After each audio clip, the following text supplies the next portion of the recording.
Shalom, shalom, peace and blessing, everybody. All praise to the Most High, man. I pray y'all doing great, your families, your children, may the Most High bless you, bless you in every way, shape, and form, your health, your spirit, soul, and body, your finances, your everything. May He bless you, blessings, peace and blessings be upon you. And your marriages as well, may He bless y'all marriages, you understand that. All right, so moving on, this First Timothy continue, family. Let's get it. I'm just going with the flow here, feel me? Let me get some air to this thing. There we go. A little white noise too. Anyway, praise the Most High, y'all. Let's go. All right, so First Timothy continue. All right, picking up. All right, here. First note for the day here is: don't receive nor entertain accusations or charges against an elder. Let me repeat that. Obviously, that's part of it. But don't receive nor entertain accusations or charges against an elder, right? That would be a spiritual overseer or leader, unless 2 or 3 witnesses affirm the same thing, all right? So don't receive nothing against an elder unless 2 or 3 witnesses, they saying the same exact thing. They saying the same thing, You're going to have the witnesses, you got to be careful of that, So that's a great sin, to entertain a slander against, one of the, Most High, people that He done ordained and put over the flock, because if it ain't true, then that's on the level, right? So, all right, scripture say, there's a note that I mentioned here, all right, from the scripts.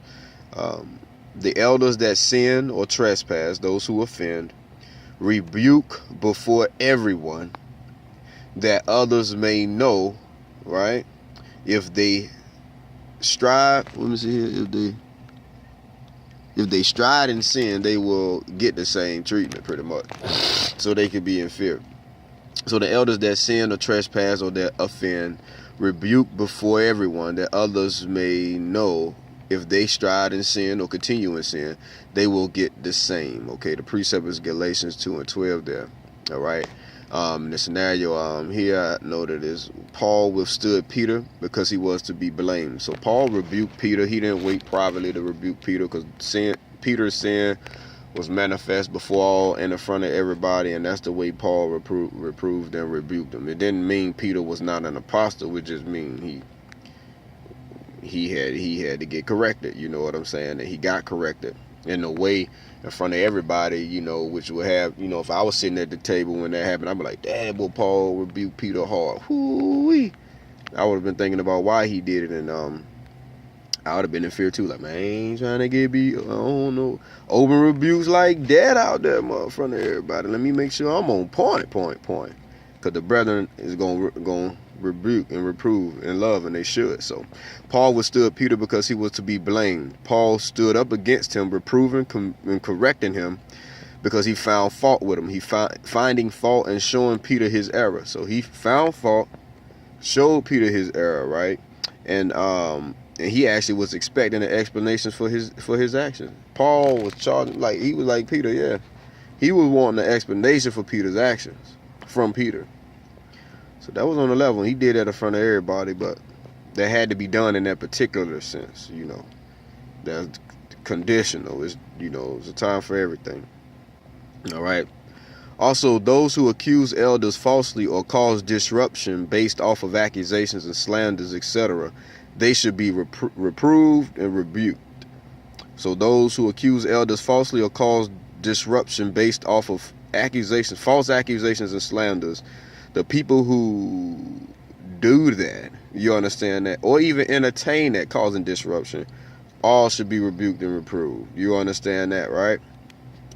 Then I put here, don't believe what you hear about elders unless it's brought forth by multiple witnesses. Just re-emphasizing what was mentioned earlier. All right, so don't believe what you heard about elders unless it's brought forth by multiple witnesses, because that can lead to slander and even blaspheming through busybody and the gossip.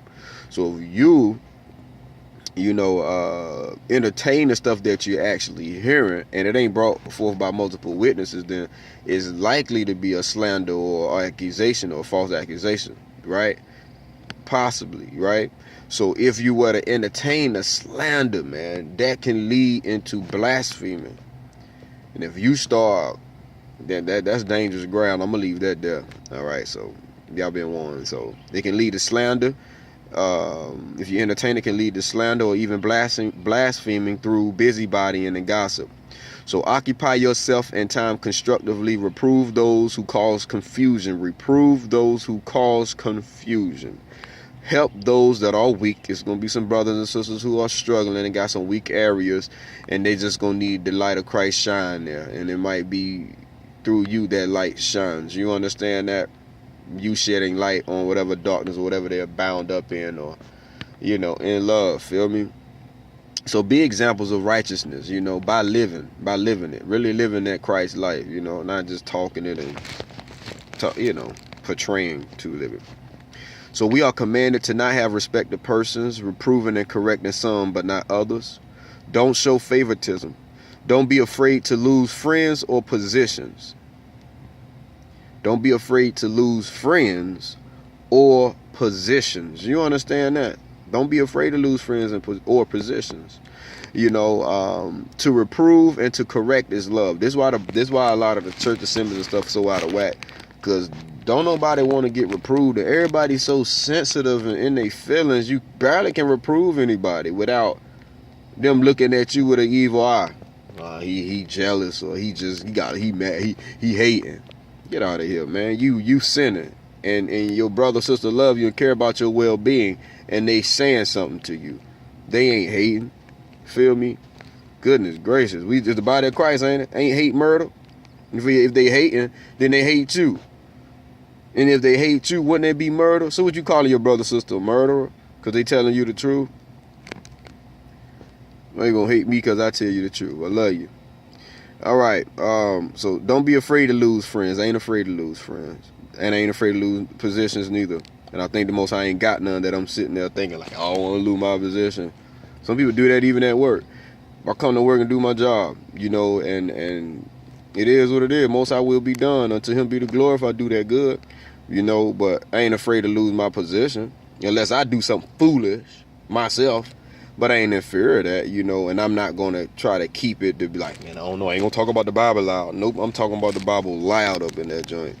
And it is what it is, man. It's just the time we in. I don't know. The shot can come tonight. He can come right now. I just want to be ready. You know what I'm saying? And know that I'm sharing the love of the gospel just as soon as he give me opportunity to. So I ain't afraid to lose friends, and I ain't afraid to lose positions, and I advise you to be the same. Don't be afraid, because you're going to lose friends, And if you got positions amongst the assembly of the ungodly, you shouldn't care to lose that anyway. It'll be to your own destruction if you don't lose it. So lose it. So don't be afraid to lose friends and positions. I'm homing in on that. I don't know how many times. I put to reprove and to correct is love. Walk and live blamelessly.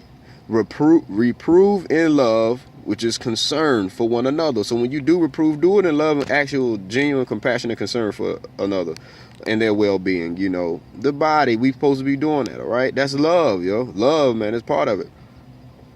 Beware that some will get offended. Be sure to leave no room for the devil in expressing your concern and loving reproof. So when you give your reproof, you don't want to use too many words, just, which is hard to do that sometimes. You just make sure you don't want to use too many words. Just say what you need to say in love and compassion, express your concern, and then let the Most High go from there. Hopefully the enemy don't come in. If they don't harden their heart, the enemy can't come play off of it anyway if they receive it as from the Lord, Yeah. Some will require sharp rebukes. All right. Be led in the spirit in all you do. Some folks, hey brother, man, I noticed you was doing this, man. You already said that 5-4 times. He's still doing the same thing. Be like, look, bro, you don't stop doing that, John, bro, you gonna perish. Do you really believe in Christ? Feel me? Because you tell me you do, bro, but man, you keep doing this joint, and then you say you love Christ, but you look like you love that sin a little bit more. Are you truly in Christ? Goodness, brother, don't you know you're going to perish if you don't repent and truly turn and change from that? And stop doing that? Don't you know that? That's just an example. y'all gonna see y'all circle gonna get real small, man. Y'all start obeying what the word's saying. And I'm just gleaning from that and putting it in words that really register with me, and that's what I'm sharing with y'all, my notes. So some will require sharp rebukes. Be led in the Holy Spirit in all that you do. If one openly confesses his sins, don't come down on him. If somebody openly confess their sin, don't come down on them. Feel me? Encourage and help them to overcome. Strengthen that person. Strengthen that brother or sister by the word. And by your testimony, you may have already overcame and strengthen them. You know what I'm saying? Anybody ever openly confess something, man, don't come down on them, yo. I just had a conversation about this the other day, man. That's wicked as you know what. Hellfire. All right. So don't put no man over another. Don't be quick to appoint anyone a position, or don't be quick to appoint anyone an office or a position in the, over the church or overseeing any type of position. Don't be quick to lay hands on anyone. That's what the word say. Don't become partakers of their sins. You will be accountable and have to speak for their offenses and trespasses. So if you come accountable to somebody who you done quickly appointed, which you appoint them that you accountable, then they go do something foolish, then that's your sin. Your part, you partaking in their sin, right? So you will be accountable and have to speak up for their offenses and trespasses. This can cause you to look bad, right? And discredit your worthiness being spotted by their iniquity and sin. So don't be quick to lay your hands on nobody and get in no position. Separate yourself from carnality. Keep yourself pure and clean. That means set apart. Don't intertwine and intermingle, and especially don't appoint those holding to uncleanliness. A little wine is okay. This is what the word says, right? A little wine is okay, especially for sickness, ailments, or whatnot. The key is moderation and temperance, right? All right. Paul let him know some men's sins are publicly known. That means they're evident. And are evident to sentences of condemnation speedily. So some folks' consequence for their sins show forth now, immediately, right away. You get what I'm saying? Some men's sin catch up with them later. They follow after. That's what I pull from that verse. Our good deeds and works are made known and seen. Our good deeds and works will be made known. That means they will be seen publicly and they will be noted. All right. Evil and bad works won't be kept secret, so you can't hide it but for so long. In due time, the fruit, that corrupt fruit, will show. Look at the fruit, judge the tree by the fruit it produces. You understand that? If it's semi-good or is in the middle lukewarm, then or it's kind of sweet but kind of salty, it's just not right. It's not one or the other, then, taste the fruit, and it'll let you know what the deal is. That's what the word say, judge the tree by the fruit, feel me? So workers and servants are to respect and honor those that are over you as a true representative of Christ. Even if you under or working for unbelievers, you need to represent Christ truly in that situation regardless. That they don't say, I don't know what type of God he's serving or what type of teaching they receiving. Don't shame the Most High name, opening the door for others to blaspheme based off of your misconduct or your disrespect. You in Christ, you a believer. High expectations, and one way you can reciprocate that is to serving Christ truly and doing all unto the Lord and not as unto men. So don't say you about this or that, or you follow such and such, and then follow that with the lack of respect to the authority over you. So yeah, I'm about Christ serving, I'm about doing what the word of God say, but when you rebel against the authority over you, or whatever the case be. So give the authority the respect due, So workers or servants who are under those who are believers, don't take them lightly, because they are your brethren. Grind even harder under them, all right? So I'm pausing there, family. Yeah, shalom.